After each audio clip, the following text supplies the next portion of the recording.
You're listening to Parasearch UK Radio. News, views and reviews from the world of the paranormal from across the UK and beyond.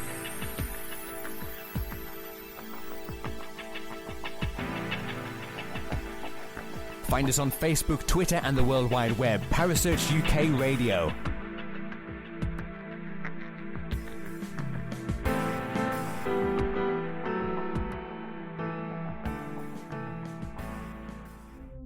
The views and opinions expressed by presenters and guests are their own and do not necessarily reflect the official policy or position of Parasearch UK Radio or its affiliates and sponsors. Listener discretion is advised.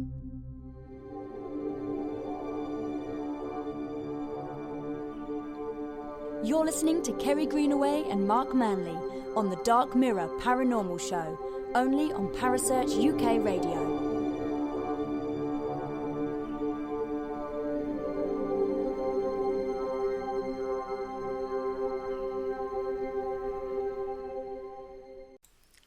Good evening. It is the Dark Mirror Paranormal Show.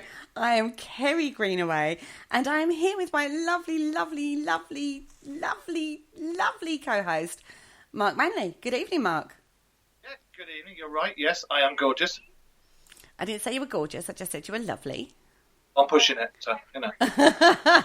You do like to push it, don't you? Oh, yes. Good evening, everybody out there. Good evening. Now, before we begin, I've got a little announcement to make. The Great Paranormal Debate has been missed on a Friday night, and this is because paranormal investigating season has hit full spectrum. It's gone into overdrive, and the presenters are busy off, out and about doing things. So what they have suggested is that they do it as a seasonal thing. So they're talking about coming back and doing it in November through to March and then leaving it in the summer because we're all out and about doing various things on a Friday night, apart from me and you, Mark, because we're doing the show for everybody who isn't out investigating. And we do ours on a Saturday, so. And we tend to go out on a Saturday night if we're out and about. So that's why the Great Paranormal Debate is not showing at the moment or not playing at the moment. But it's being missed, I have to say, Mark. I like that show. It is weird tuning in and there's nothing there. I know. But that's okay, because November, they're going to be back with a vengeance, I'm sure. Oh, I hope so. Because I think there's quite a few good ones going to be coming up. I'm trying to move the paranormal pooch out of the way, who's blocking everything. Oh. Honestly, guys, I can see him. He's actually fighting the dog at this moment in time. Now, tonight, what we're going to be talking about is this has caused a bit of a discussion, I think is the expression. You could say that. Hasn't it? Today, I put a little post up on my Facebook account today and asked how many various types of hauntings there are, because that's what we're talking about tonight. And it went a little bit wild.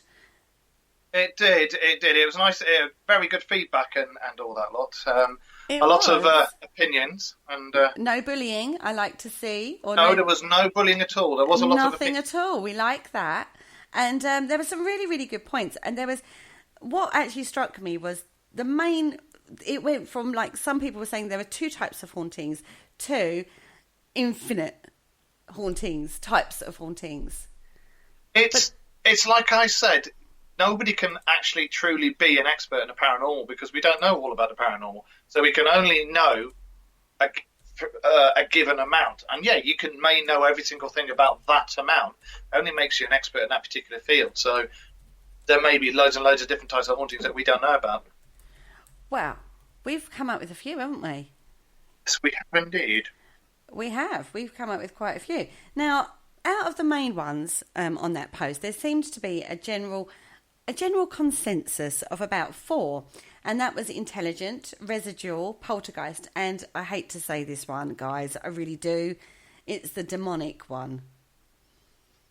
Are we talking about? Go on. Like proper demonic entities. Are we talking that? Yeah, kind of thing. ish. Although that was more, I'd say, more vampire-ish. That's totally different. That's a different realm of the paranormal. I know, but that's what I was on about. And like you've got exactly. you've also got incubus and succubus as well, haven't you? Yeah, but they're, like I say, I just see those as completely different from the paranormal. I mean, they come under the unexplained, but psychology will explain those. So that's, not really relevant either. So, anyway, we digress already. And there were even points like, why are we even bothering to try and like categorize ghosts when we're not even able to prove that ghosts exist yet? For you guys out there who can't see me, I'm actually looking at the camera at Kerry, and I'm giving a very foghorn leghorn glance at the moment. It's true. Why are we even categorising something that we are still trying to get out there and prove? If I care to remember, didn't a certain TV show categorise an actual haunting and show it on camera a couple of weeks ago? Not proved, though. No, the hoodie ghost. And another point of view that came out was, are they the energy of somebody who is passed, or is it an interaction of information between the living? Do you mean like doppelgangers? No, like is it a projection or a manifestation from people themselves in regards to like psychosis and hallucinations and telepathy and hallucinations and telepathy and psychokinesis and that kind of thing. So it definitely brought up lots and lots of different points today. I have to say, it was quite interesting discussion there. It definitely was. I mean, I kept popping in and putting my 2-penneth in and noticed a couple of people like, yes, no, yes, no, yes, no. And it's like, oh, I'll sit back and drink my tea, I know, it definitely set everybody off. And I like that. I like it when it sets people off. I like it. Talking of setting people off, we have got Seventh Sanctum and Paranormal Concept in the room, along with Richard, and we've got Lindsay in there as well. Not my Lindsay, another Lindsay. Lindsay Waghorn, yeah, the lovely Lindsay Waghorn. Hello to you all. And let's have a look. Let's see this comments board go wild here. What do you think makes a haunting? What elements make up a haunting? So let's see the chat room go off for that one. Well, anyway, we'll see. Let's kick off. Okay, let's start looking at the various categories that we could probably place certain ghosts. Although I'm going to say this is not definitive, and there is a certain crossover in categories. But first one I thought we would look at would be the infamous poltergeist hauntings. The poltergeist. From the German polter and geist. Knock on the spirit. Poltergeist is the knock spirit or noisy spirit. Or is knocking this spirit. Einstein coming back in the room here? We have Hazel making a talk, yeah. Bring in this soft chair, the comfy soft cushion. Okay. Mark, can I just ask a little favour? Yes? Can we not do the voices? Because it really makes me laugh and it puts me off. If I don't do the voices, how's anybody going to hear me? Okay, so I'm going to do the show on my own. Okay, I'll put Einstein back in the cupboard. No, don't. Thank you. Yeah, so anyway, poltergeists were made famous really by the 1982 movie. And I have to say, I remember watching that movie and being absolutely scared. Two things that stick in my head from that film was, they're here, and this house is cleansed. I have said that in an investigation before now. I'm not going to tell you the story, but it was rather humorous. And at the time, I'd never paranormal investigated, and I was dealing with a situation that I'd never come across before. And it was the only thing. Did anybody look at you like? It was the only thing I could think of to say at the time. So, yeah, I know, but we gloss over that these days because I know so much better. Now, poltergeists are obviously very mischievous. They're occasionally malevolent. They manifest its presence by making noises. They move objects, and occasionally they assault people. And there's all sorts of things that happen with poltergeist activity or poltergeist ghosts. That's right. And they also, don't they think teenagers, specifically teenage girls, I have no idea why. I can only think it's where the body's changing and menstrual cycles, increasing hormones, whatever. But they reckon that it's a lot to do with prepubescent girls, isn't it? Well, this is due to the hormonal and emotional changes within teenager bodies. They reckon that energy gets thrust outwards and is manifested in a physical manifestation. I'm going to be using manifest quite a lot tonight, I feel.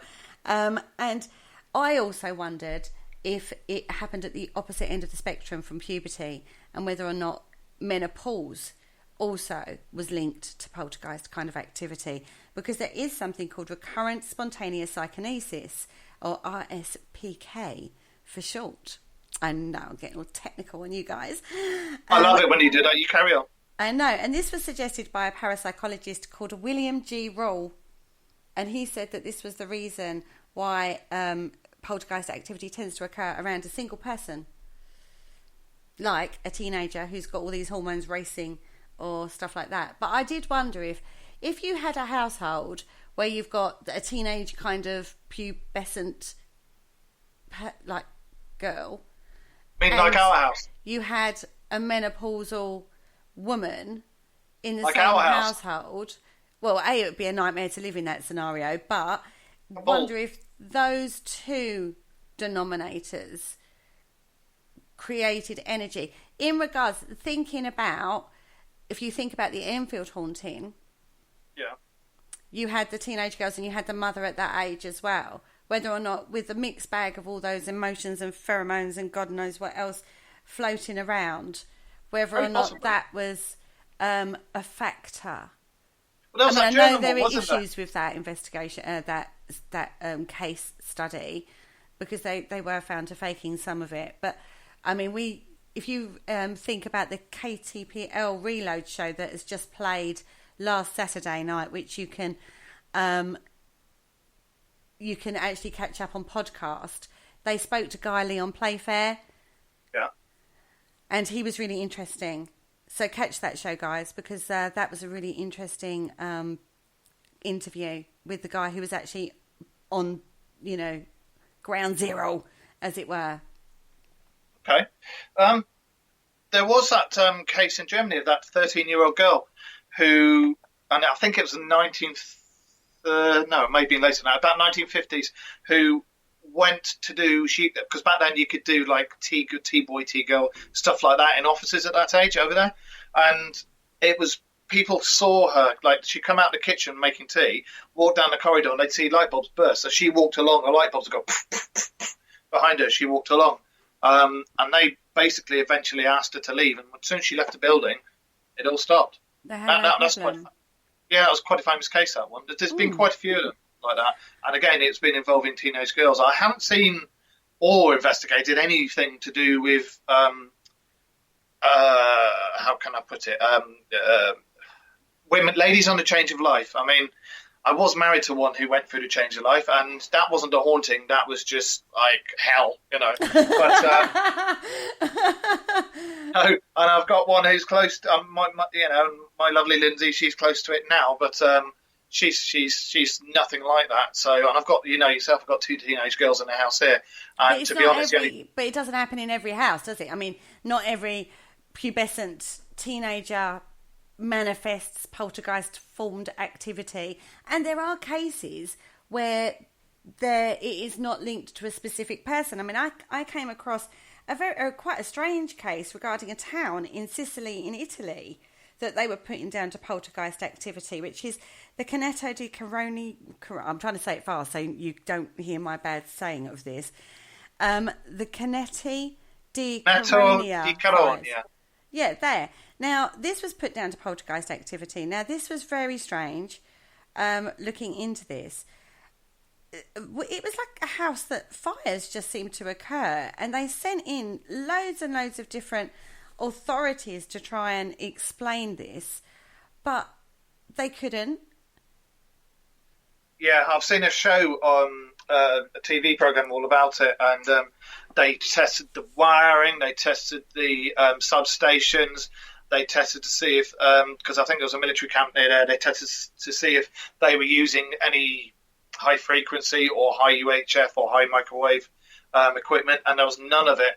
But it was only happening, it kicked off at a certain time, and there was bits where it was at its height, and then when it dropped. And I can remember on the show, they were talking to one guy, and a fire actually started whilst they were talking, and they went to the house, and I think it was a bed or mattress was on fire or something like that.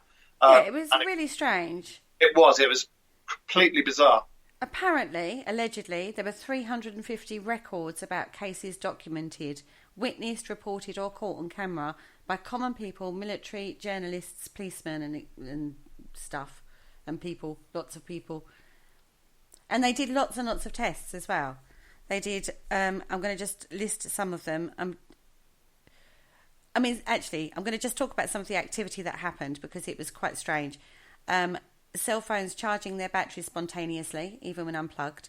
Air conditioners literally melting spontaneously. Yep. Car glasses found with small, perfectly rounded holes as if being hit by some invisible bullies. This almost is like... I'd like to look into this one a bit further, actually, because I did only quickly look at this, so I don't even know if it's faked or whatever, but I'm sure I've seen something on it and they just didn't explain it. Unexplained magnetic fields peaked detected.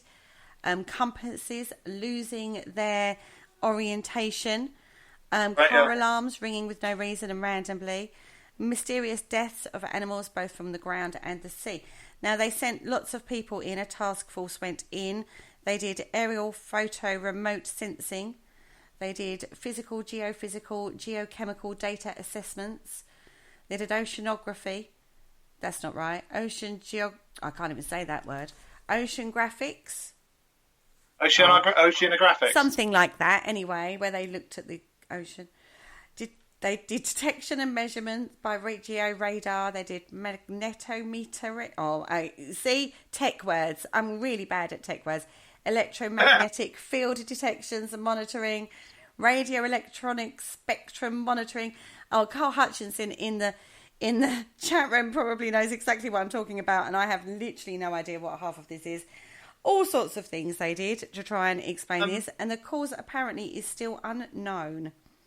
Well, Richard was talking about a place in Australia called Humpty Doo that had a poltergeist in there. And it one of the things with the Humpty Doo one, if I remember rightly, there was pebbles spelling out words in the bathroom, knives being thrown, and apparently it was a very dark and demonic one, and it terrorised the family for about 4 months. Lovely. So there's another one for you. Okay. McMinns was the family name. Oh. They had 2 Catholic priests in and 1 Greek Orthodox priest to try and exorcise it. But all attempts failed, and 1 priest even reported seeing a crucifix being held across the room. Well, they do like to hurl things, old poltergeists, don't they? They do. That's why I think that the teenage thing is quite apt, because I know my 2 teenage girls like to throw things at each other.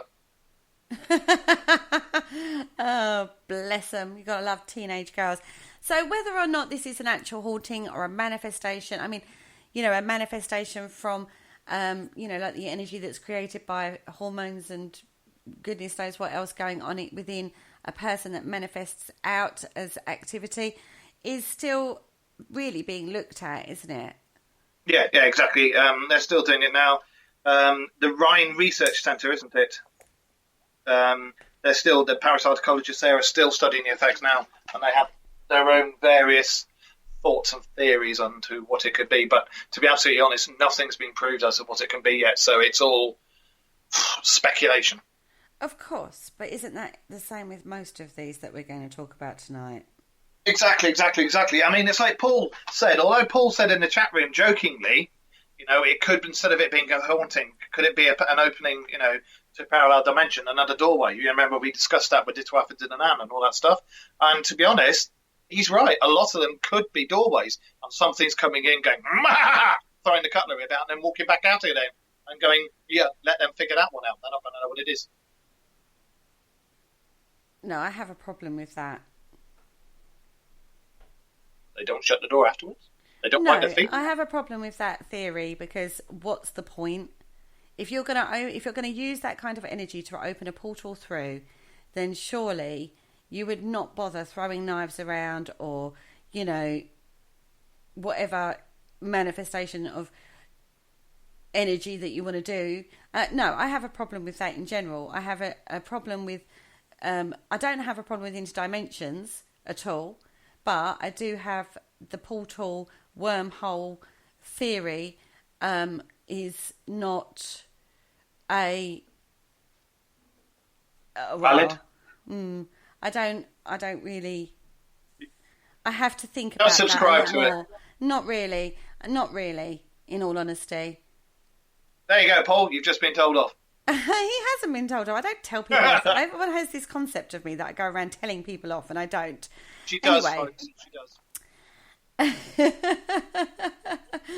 does. Now, another form of haunting is the intelligent haunting. Now, I tried to find a case study for intelligent haunting, and I was looking for something a little along the lines of the ghosts that came to Dickens in A Christmas Carol and had a conversation with him. And I also tried, like Sam Wheat in Ghost, when he passed over, he was able to talk to the medium in like a really proper way, Well, he did already. He kept singing I'm King Henry VIII I am, didn't he? Yeah, and really, I tried to find something like that, but obviously I couldn't. Because if we had that kind of interaction with an intelligent spirit, then that kind of answers all of our questions, doesn't it? It does. The only thing I can think of, if I remember rightly, was there was a haunting in America, and they weren't sure if they were going to put it down to a haunting or a demon. But I can't remember what the haunting was, but this thing gradually got worse and worse and worse, and it was mischievous, and it would talk to them, and then it kept saying it was an animal. It was like a mink or some ridiculous animal like that, and it was living in the walls. I remember that, but that was... Are you not thinking of Geff the mongoose that Yeah, Harry Price investigated? Yeah, that's the one. So, yes, well, we reserve judgment on that until I've researched that a lot more thoroughly, because that just sounds completely crazy. To me, it does. I mean, why, of all things, why would you say you're a mongoose, for a start? There was some pretty nasty stuff going around with that, but I've read a few write-ups about it, and there's a lot of stuff that makes you go, ooh, and there's also a lot of stuff that makes you go, no, get out of here with that, There is. However, an intelligent presence is something that's got a connection to the site or to the people, and is actually able to interact and give you an intelligent response, basically. So basically what you're saying is, when you ask a question, it's able to answer the question. Yeah? 1 knock for no, 2 knocks for yes, all that stuff. Yeah, and actually answer the questions. Or if you ask a question and it gives you an absolute Class A EVP. Yeah. In response to the question you've asked. Yeah. I mean, I kind of expect an intelligent spirit, if it's an intelligent haunting, and it can interact, that you go, could you tell me your name, please? And it says, my name is Joe Bloggs. Yeah. And you go, well, thank you for that. How old are you, Joe Bloggs? And it Yeah. goes, well, I'm 42. And you go, lovely. What job did you do, Joe? Do you know what I mean? But, I mean, you're not... I mean, I know mediums can sometimes get that, but it's the proving of it. We've not had a proving of it, have we? I've only ever done one this was up in Yorkshire. I think I told you about it. It was the one in that old house one of my other half's cousin lives in. There was a spirit of an old lady there, and managed to find it with K2 and everything. And we looked to make sure there was no wires and there was nothing else there that could be setting it off. And it was, remember I said it was answering questions, and we got out of it that she passed away in, I think it was 1992, and we got the name, and we got that they were just happy there and liked seeing the kids and everything like that, purely by using the K2 and going, can you tell me the year you died? Was it 19th century, blah, blah, and then going through the 1910, 1920, 1930 and doing all that lot. Took a while, but we got the information. Yeah, I mean, it's very difficult, isn't it? But at least these intelligent ones can interact. I mean, yeah, exactly. I mean, it's a lot of the things I've realised, same as yourself. Remember when we did the dance studio?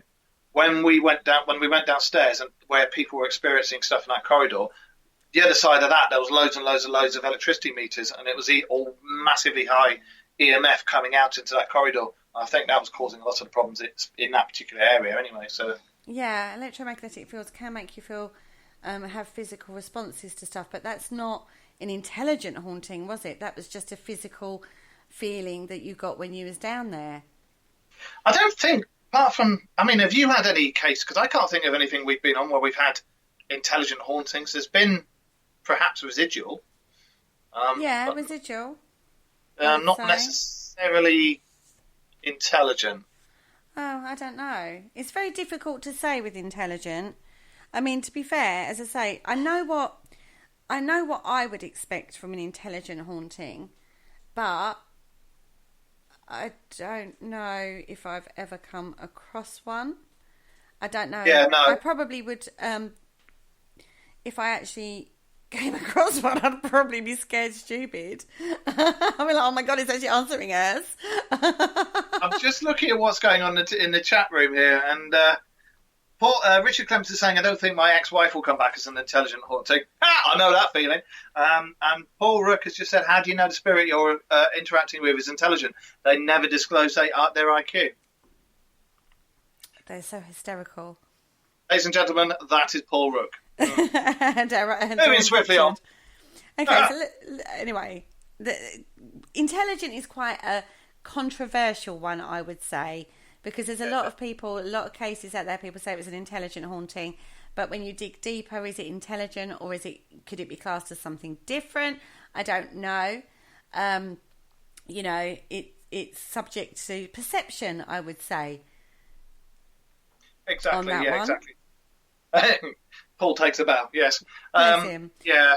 So I'm out there with the judges on intelligent ones as well. So. Okay. Well, let's look at residual. Oh, actually, gosh, goodness, this is going so quick tonight.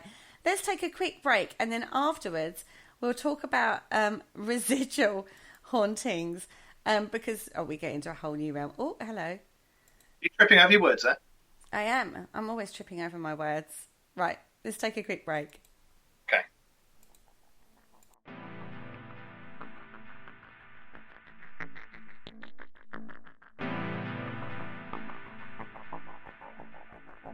You're listening to Parasearch UK Radio. News, views and reviews from the world of the paranormal from across the UK and beyond.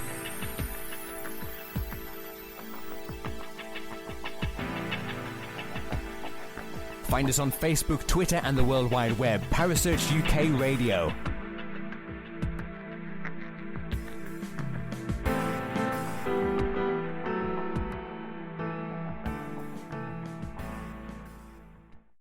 Welcome back. Mark's Trust trying to shout stuff at me in the break. I mean... Welcome back. Now, we're going to talk about residual hauntings. We've done poltergeist, we've done intelligent, and we're now going to be talking residual. Now, residual is believed to be caused by traumatic past events that leave an imprint on the environment, and these imprints replay over and over. No spirit or ghost is actually involved. It's just like watching a movie, so there is no interaction with the living. So, in theory, this sort of haunting is the energy that is expended during repetitive or traumatic events and is absorbed into the electromagnetic field at the site. And over time, the energy builds up. When the energy can no longer be contained, it is discharged, showing a replay of the traumatic event that once took place. Yeah, it's sort of like the stone tape theory. Yeah. Yeah. That's why. Do you remember when I used to do the research for a lot of the stuff? I'd discover what the bedrock was to see if it was like limestone or sandstone or something that's got crystal in. Because I'm a firm believer that you do crystals yourself. It holds memory, you know. Yeah. That's why we look at all sorts of things in regards to investigating. We just don't look at the history of the place. We look at the geology. We talk about this all the time. Geology. We talk about the weather conditions, we look at moon phases, we look at all sorts of different aspects in regards to activity occurring to see if there is a reason why said activity is supposed to occur. Now, you mentioned stone tape theory. It's actually similar to, like we said, a tape recording. The information regarding an event or individual is stored locally within a location's environment. And this information is then released for some of us to observe, interpret should the triggers be correct. But again, it is subject to a theory and is not a... proven theory. Yeah, it's not a proven theory. Now, I wanted to talk about some different cases that we haven't really sort of talked about. So I was looking into different cases that might relate to these different types of hauntings. And we looked at the Brown Lady of Raynham Hall on this one, didn't we? That's right, yeah. Carry on. Okay, now, the Brown Lady of Raynham Hall is very famous. There's a photograph that is incredibly famous that has since been debunked, I think is the expression. But this is a reoccurring phenomena or apparition? Phenomena, yeah, carry on. Apparition. Now, it's supposed to be, the Brown Lady is actually supposed to be a lady called Dorothy. Dorothy Walpole. That's right, Dorothy. Good old Dorothy. Now, the first recorded sighting of this ghost was in 1835.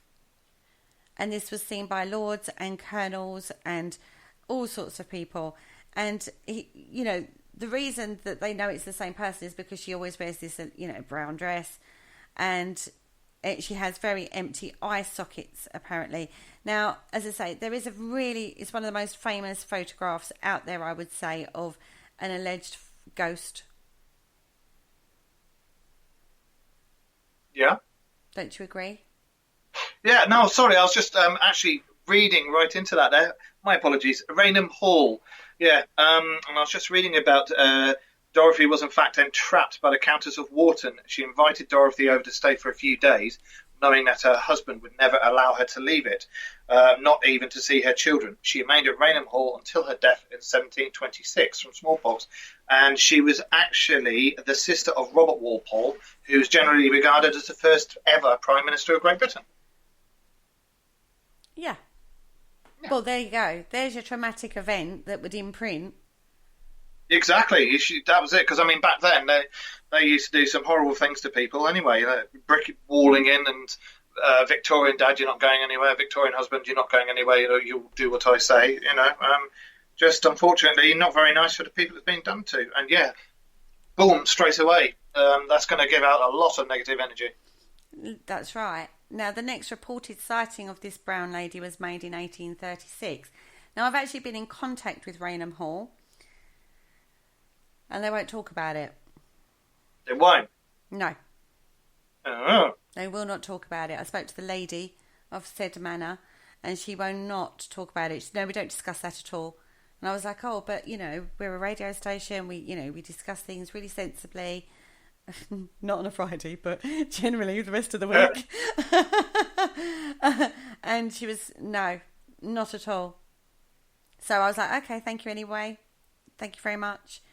Maybe they feel that if they do talk about it, it's going to bring it out and they don't want that in their home. It could possibly be that. It could also be that they don't want to open... It's a family home, so they don't want to open their doors to, hundreds of ghost hunters or paranormal investigators. And if they've never witnessed or had any, any sightings or any phenomenon themselves, then why would they want to even entertain that thought? Well, exactly. There's another famous one, isn't there? Hampton Court Museum, Anne Boleyn, isn't it? Is allegedly seen screaming with blood coming out of her mouth. But that's historic. It's still stone tape theory, though, because it. This is what I mean. Some of these categories, there is a huge crossover. That's one of the things we found. It was like you can't always put things in boxes. People like to put things in boxes, and people like to categorize things. And should we be doing that with the paranormal? Should we just be taking each individual case and looking at it and going, all right, it has hallmarks of a similar haunting here, but taking each individual case and looking at it for what it is and the circumstances surrounding each individual haunting, rather than trying to categorise it and put it in a box? I think if you pigeonhole it, then you're going to completely lose what we do, because every single one is different. Exactly. And if you start saying, I mean, yeah, you can turn around and say, oh, this is like the time we did, but if you start thinking it's the same as the time you did, then you shouldn't be a paranormal investigator. You should be looking at all the different tiny little bits that go together to make a whole, and not the whole and comparing it to an old whole, if you see what I mean. Exactly, because if you start categorising stuff, you might actually be missing something very integral, and that would open up the whole of the paranormal, or the whole of hauntings in particular, rather than trying to categorise it. And, you know, I mean, when we was researching categories, there's so many, so many. And I was thinking, what is the actual point of this? Why are we actually trying to categorise rather than look at each case individually and look at all the circumstances surrounding each individual case? Because they are so unique. You know what I mean? Yes, there's so many crossovers. How can you categorise it? The only thing you can say is some scenarios are the same. Demonic, possession, Mark, have I not taught you anything? There are no such thing as demons. But talk about all sorts of things and keep an open mind on everything. That's our job. See, I've got lots of different theories about lots of different things and all that sort of stuff. And again, I have my own theories about demons and angels and things like that. I think I should say that my theories are rather controversial, as in possibly ancient aliens. See, I said it, but I didn't go aliens. And what would this show be if I didn't sneak one aliens in there? There you go, that's the second one. Yeah, but you just sneaked two in there. Yeah, my theory is like ancient aliens appearing to us when we were in mud huts with their technology, and they gave us religion so we could understand them and make sense of what we were seeing. You know, and there's all that sort of thing. And then there's the parallel dimension ones, isn't it, where people are supposed to come in and out of the dimensions, and that's where shadow people come from, and this, that, and the other. Again, you can't pigeonhole all these. All you can say is some things are the same, some things are similar, some things are this, some things are that. But you've got to look at every single little tiny bit. Otherwise, I think so. Okay, so we've got some dates for your diaries now, guys, because we're going to look at reoccurring hauntings. I love this. I love this idea. I'm so going to run with this idea. It's untrue. I think I might make an event. I was just about to say, I didn't mean to butt in, but I think we should do a live show on one of these. At the location? Yeah, or we record it and play it, but, you know, either a pre-recorded or a live one at one of these locations. I think we should do that. What do you guys in the chat room think? Okay, well, a reoccurring haunting is a haunting that appears very similar to residual, except that there is some kind of intelligence involved. In this case, the activity is caused by a spirit trapped between realms, reliving a moment in the past over and over until the pattern is disrupted. I.e., on the 14th of October, reoccurring, a phantom knight on horseback appears on the anniversary of the battle, while other figures have been seen more sporadically, and the ground is also said to bleed after a storm. Now, this is reoccurring. Now, the Battle of Hastings, the big battle, happened on the 14th of October. Now, I've found loads of information on this. I'm not going to bore you with the whole battle plan that I found. But on the 14th of October, I think we should all be on the battleground at the Battle of Hastings, ringing it. Hundreds and hundreds of paranormal investigators, all with our K2s and our EVP machines and our cameras and our black hoodies, and capture it, because it happens. Allegedly, it happens on the 14th of October every year. I think. Well, in the so far in the chat room, Akila said, "Yeah, we've got to do a live show." I think we should have a Dark Mirror. Possibly co-doing it with Dark Knights and Trident Paranormal, or people of that ilk. Oh, no. I want to throw this out to the entire paranormal community, because this is a big field, right? It's a big old area, so we need lots of people. We need the paranormal community there, because if we're going to capture it, we've got to cover all angles, because like Paul says, it's a bit dodge where it is, so we need to cover a lot of ground on this one. So I really, really, really think that we should be out there. Now, the battle on the 14th took place between 9 a.m. and 3 p.m, so it's a daytime thing. That's a good thing, surely. I know that the horses have been heard marching across the field overnight, but the actual field that everybody thought the battle happened on, it wasn't. It was the next field over. Well, this is why we need lots of people on the October the 14th. I don't know what day that falls on this year, but hey, we need to do Have this. a look. I will have a look now. Could you imagine? I just have visions of going, oh, there's a guy. No, it's okay. It's just a member of somebody else's team. That's Saturday. fine.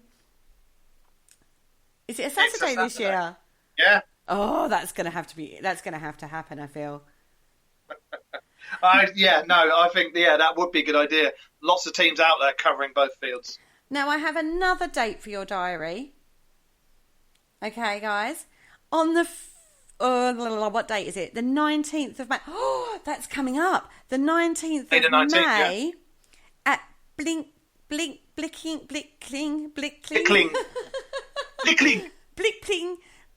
Hall. Anne Boleyn is alleged to arrive at Blickling Hall in Norfolk, so that's not that far either, clutching her severed head in a phantom carriage drawn by a headless coachman and 4 headless horses. On arrival, the carriage and horses disappear, leaving Anne to roam the corridors and grounds until sunrise.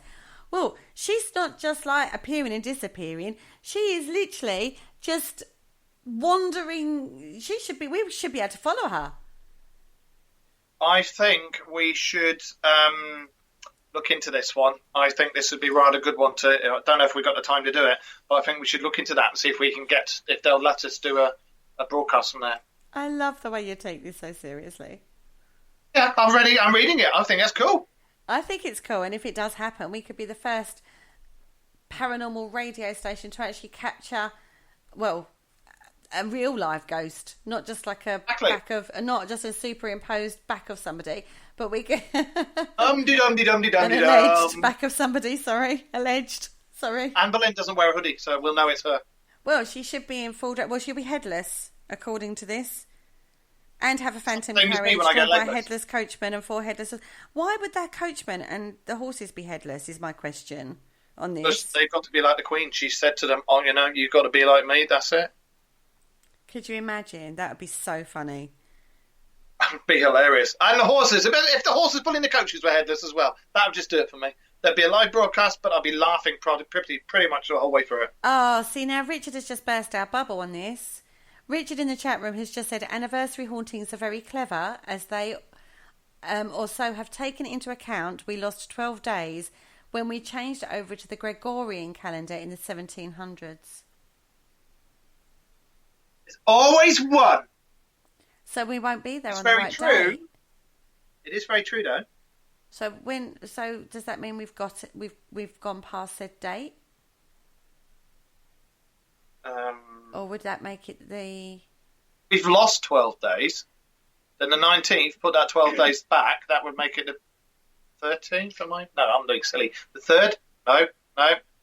The 1st. Oh God, we're so good at maths. We're so good, aren't we? When would it happen? It's supposed to happen on the 19th. So take 12 away from 9. Yeah. It's supposed to happen on the 7th, which is Sunday. That's right. Yeah. Oh, yeah. It is this Sunday. It would be this Sunday. It'd be good to see if just, you never know. I mean, you might just like to give them a quick, I've got a full tank of fuel. Give them a ring, say, you fancy us doing a radio show or a live broadcast from there. Right, well, I will be making a phone call. Now, little old Anne Boleyn, we're moving a little bit onto historical hauntings now. We've got to shimmy along because we're running out of time on these hauntings. That ghosts can be seen in more than one location, going about their business. Typically, they are dressed in period clothing and often appear solid. They may interact with the living, but they believe they are living in their own time. Now, we looked at Anne Boleyn on this one because she is quite a prolific haunter. There's another one like that, the House of Versailles. No, that's a time slip. That's completely different. They were walking around in period costume. I rest my case. Carry on. All right. Okay. Anyway. You see what I mean about things? That's what I was just proving a point. You see what I mean about things can be pigeonholed, but they can have similarities. Of course, that's the whole point of this show. Is basically that's what That's what I've just The whole point of this show is don't categorise your hauntings. Look at each case individually and uniquely.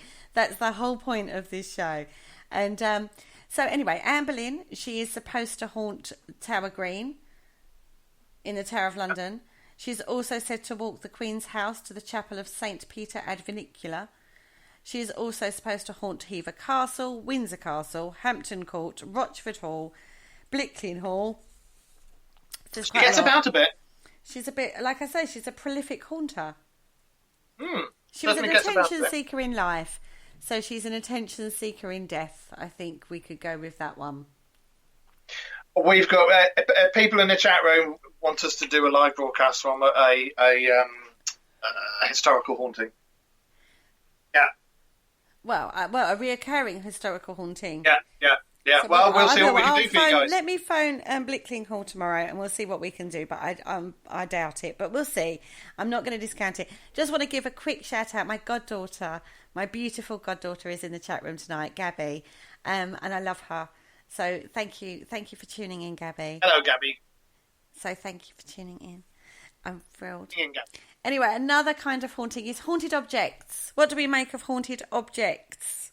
I think the most famous haunted objects that anybody can talk about, especially as in the mainstream media and everything at the moment, is dolls. Yeah, you've got to love a doll, haven't you? Now we're looking at the Annabelle doll for the Lorraine and Ed Warren case. This was quite an interesting case, and they're Americans, so they have to put it down to demonic energy, which seems to be. I'm really trying to break America of the demon thing. Dum-de-dum-de-dum-de-dum. I'm really trying. Trouble is with America, you've got that Bible Belt, haven't you, that goes right across North America, and it's in that Bible Belt. I think, if I remember rightly, that's where all the demons came from. And when you come outside of the Bible Belt, that's when you get people like our famous Jay there saying, actually, no, it's not. It's this, or it could be this, or it could be that. But when you're in the Bible Belt, they're like, no, demons, or it's angels. I know, and I have issues with that because it's a belief system. Yeah, exactly. I don't for once. I think it's one possibly for another show, but I do believe there's good and bad in everything. But I think there's possibly different realms that may be perceived as being good and bad. You know. Well, I've done 2 shows on that for the American channel Paramania. With Jay and Andy Mercer, and it's a belief system. Yeah. Tag is what I'm going definitely. to say. It's a belief system tag, and anyway, back to Annabelle the doll. Now, this was a really spooky doll. Not gonna lie, she moved on her own. They found her in different positions. They found her.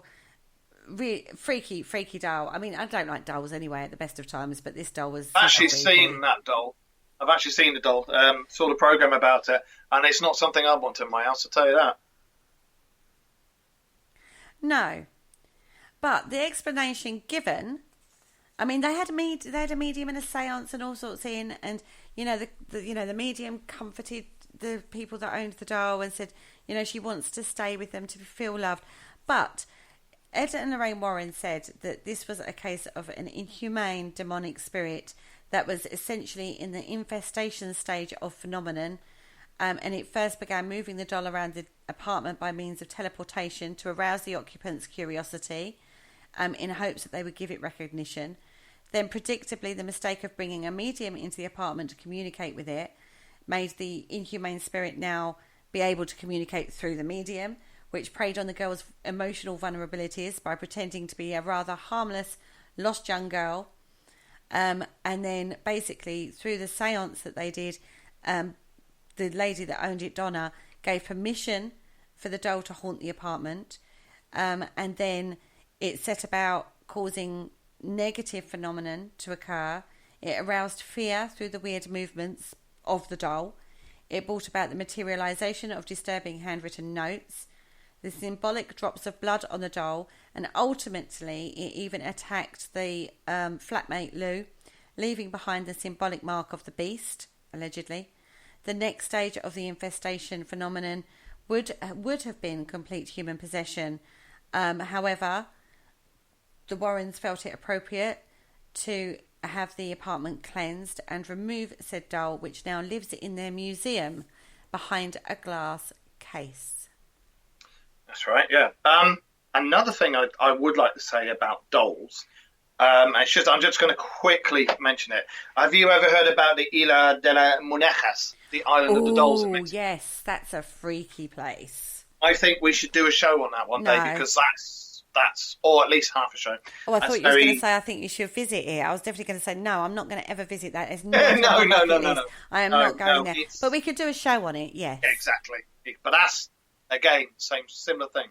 But dolls, do you not find dolls a little bit freaky in themselves? I don't like dolls anyway, and the old Victorian dolls are, exactly, very, very creepy. And then when people started to say about Annabelle, and then they started making all these films, and there was Chucky and this, that, and the other, and it's just, no, thank you, no. And don't forget about Robert the doll. Which one's Robert the doll? Robert the doll was owned by, oh God, I can't remember the details off the top of my head. He was owned by a boy, and then basically it wasn't him doing it. He would say things would happen, and he would say it wasn't me, it was the doll. And it all got very strange, very weird. It's very similar to the Annabelle doll, basically. There was a doll. And he's in a museum now. People go and visit him, and if they've been discourteous or disrespectful, bad things happen to people. And people have written letters and stuff to him saying, I'm so sorry I was disrespectful. Please take the curse of Robert Doe off me, and stuff like that. Is that psychosomatic? I don't know. I know that psychology links the fact that it's so close to the human. It's the same thing with clowns. It's a fear. See, I can't understand that. I can only think people don't like clowns because of the unnatural face, or because they made the mistake of sneaking downstairs when they're little and watching Stephen King's It back in the 70s, 80s. But I mean, I know somebody, a friend of mine, who's morbidly afraid of dolls. And to be absolutely fair, you know what I'm like. I take great delight into winding him up, showing him photos of dolls and stuff like that, and clowns and everything like that. And especially Ronald McDonald's clown. Oh, they hate that. But I don't see what the fear is about clowns. I really don't. No, I don't like clowns, and I don't like dolls. In all honesty, the personal preference, that is. But anyway, that's just one of the items that is, could be haunted. A haunted object. There's lots and lots of different things. There is. We just used a doll as an example. Really, because of the famous one, Annabella the doll. We briefly covered demonic hauntings, and I don't really want to go into this too much because I don't buy into this demonic thing. I think there's far too much credence given to demons. I don't think they are a... See, last time I said this, I had some weird activity happen in my house. I'm not going to say that. I'm going to say that it's a belief system tag that's been put on, so it's become a generic term for negative energy or a malevolent spirit. That's what I'm going to say about demonic hauntings. Yeah, no, I do. I think it is. I think there possibly is something totally different, but because we don't know what it is, and again, down to religion over the years, going, it's this, it's put into that box. Yeah, I think so, because as I say, I don't like to go too much into this, because I did a show a little while ago, quite a long while ago now, and every time I spoke about the DERS, I had weird activity happen in my home. Whether or not that was my manifestation of the fear, causing the fear of talking about the DERS, I don't know. But every time after that show, and Paul Rook will attest to this, every time we spoke about that, we would talk on Skype, and my Skype would crash, and he'd be like, we can't talk about that because it crashes your Skype every time we talk about it. And it was true. And I had weird bangs and crashes happening throughout that show in my house. So anyway, let's move on. Shadow people or shadow creatures? Can I just say one thing I've just seen in the chat room here? I've just got to bring this young man up over this little comment here. Paul Rook says, Emu was possessed so much it eventually pushed Rodol off his roof. Hang your head in shame, young man. Shame on you. Oh, Paul Rook. I don't know. They're such jokers, our team, aren't they? Yes. Anyway, Yeah, that's one shadow people or shadow creatures activity. Now, this type of haunting... Now, we spoke about this the other day, and I said about shadow people, and we were talking about this the other week, weren't we? No, on the Great Paranormal Debate, there was a photograph that a team had caught, headed by Dan Litchfield, and they had caught an alleged shadow person on film, and we talked about shadow people then as well. See, now I have a little problem with shadow people. They're often seen with people who have insomnia or sleep paralysis. There is also the issue in regards to your eye, that is in regards to light, the way your eye reacts in poor lighting conditions, and it could be a perception of things. Can I say one thing about shadow people? I'm going to. Well, I'm going to anyway, so hey-ho. Sometimes I think, there may possibly be something, but I think it may be an echo from something else. I don't know. But there's the other side of it. I've actually had sleep paralysis once. Luckily, I knew what it was when it happened, so I wasn't scared. But I can see straight away why people would think that there's shadows and there's this and there's that when they've got the sleep paralysis thing. Because you do see weird shapes. You can't move your body or your head or anything. All you can do is move your eyes and breathe. That's it. And it's like everything's a sepia colour. But I can certainly see where they would get that from. But that, definitely down to what you were saying about how your eyes perceive everything, how your brain interprets that. And especially when you've got sleep paralysis, your brain's not working properly anyway. So I just know that when I've had a night of insomnia and I'm just laying there trying to get to sleep, and I'm just laying there with my eyes open thinking I'm going to get to sleep in a minute. It's not sleep paralysis, it's just tired and not being able to sleep. And in the gloom of your bedroom with no lights on, your eyes see stuff which isn't there. You see lights, you see colours, you see all sorts of things, and they're not there. That's just how your eyes react into the dim light conditions. So it makes me wonder if it's something to do with that. But, going back to the whole point of this show, we've covered lots and lots of different types of hauntings. However, the whole point of this show was to point out, basically, that you shouldn't categorise ghosts or hauntings. You should look at each case individually and take each phenomena individually and look at all the areas which could cause this kind of activity, and go through your ologies and physicists, and as in your physics. I know I'm going physicists as well now, as well as ologists, and go through all those different things, and don't be so quick to try and put them into a box, because not every haunting fits into a box. Would you like to run through just some of the alleged signs and symptoms that you've got a haunting? Well, I could do that. Right, so some of the signs and symptoms of an alleged haunting is mild psychokinetic occurrence, i.e. doors being closed or opened, footsteps, lights turning themselves on and off, windows and doors locking and unlocking on their own, toys moving on their own, feelings of being touched. You could hear whispers and cries, music from an unknown source, although that is audio pareidolia. I would just like to point that out. I have had that myself.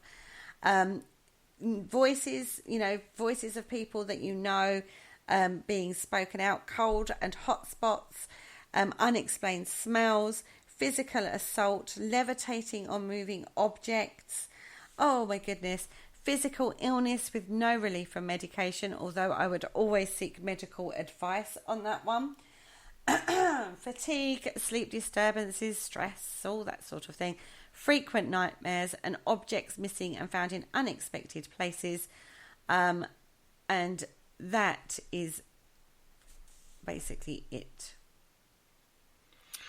To mention but a few.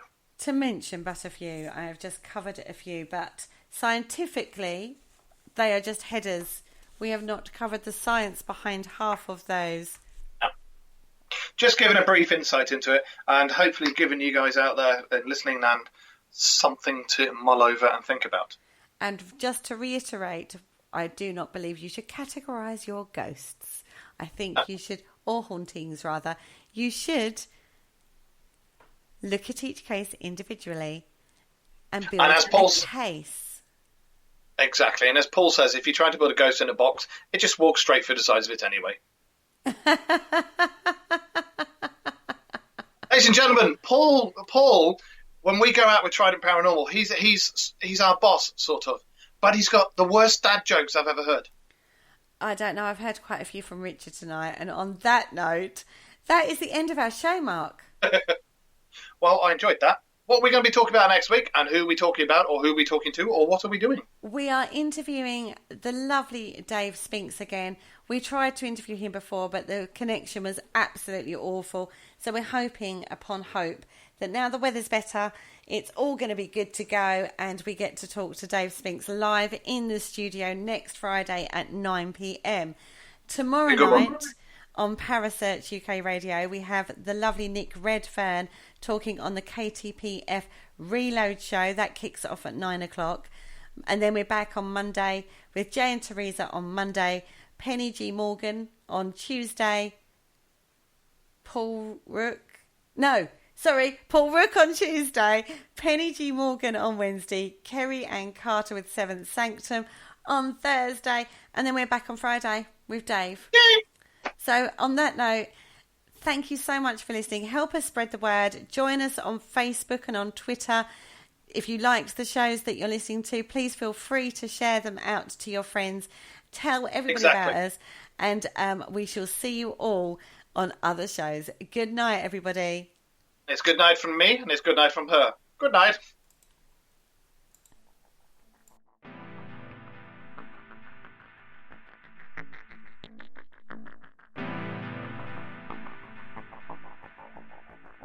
You're listening to Parasearch UK Radio. News, views and reviews from the world of the paranormal from across the UK and beyond.